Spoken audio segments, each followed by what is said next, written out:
Good morning. How's everyone doing this week? I hope you guys have had a great week. I've had a great week as well. It's been busy, but we are getting closer to the end of the term and fall break, so I know I can't be the only one that's excited about that.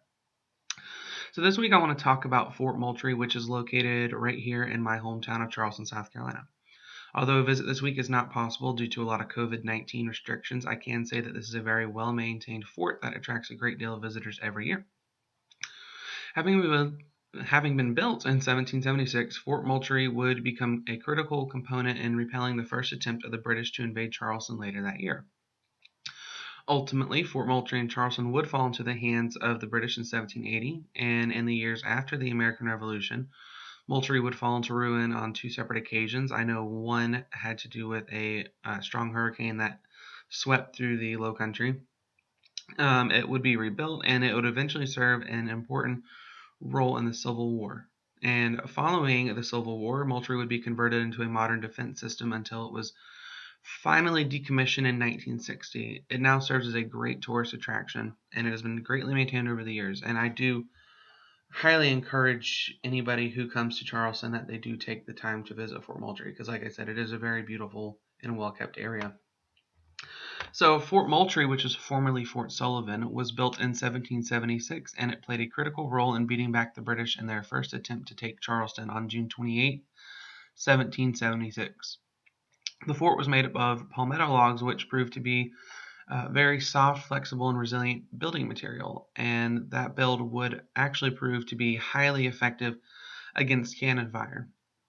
So after the British invaded and after a day-long battle, the rebel militia under the command of William Moultrie sent the British packing. Their ships had been heavily damaged from Moultrie's own cannon fire, and the British had also exhausted their own ammunition supply in their attempt to bombard the fort.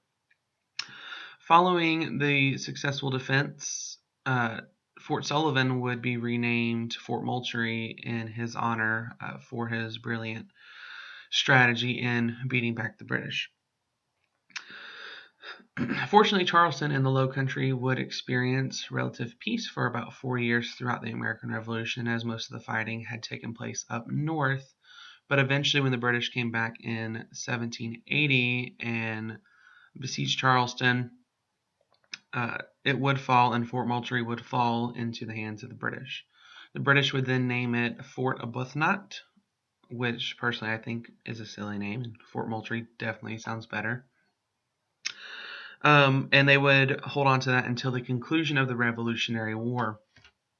And after the war, the now Americans, no longer just colonists, would be able to regain possession of the fort and would be able to repair it as a defense system. And then, as I stated earlier, the fort would eventually fall into ruin on two separate occasions, and it would end up being rebuilt and would serve a critical role in the Civil War.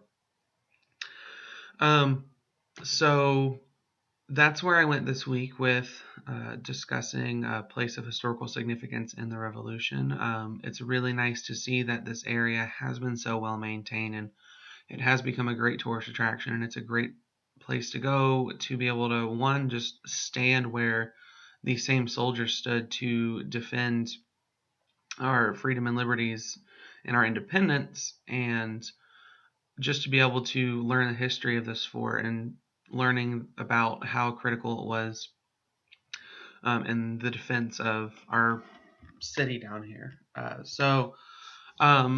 It's really surprising to me that it's not still in commission. I feel like being there myself, it looked like a really great strategic point, and but it's not. It's a tourist attraction at this point, and I hope you guys enjoyed my video this week, and I look forward to hearing back from you. Thank you.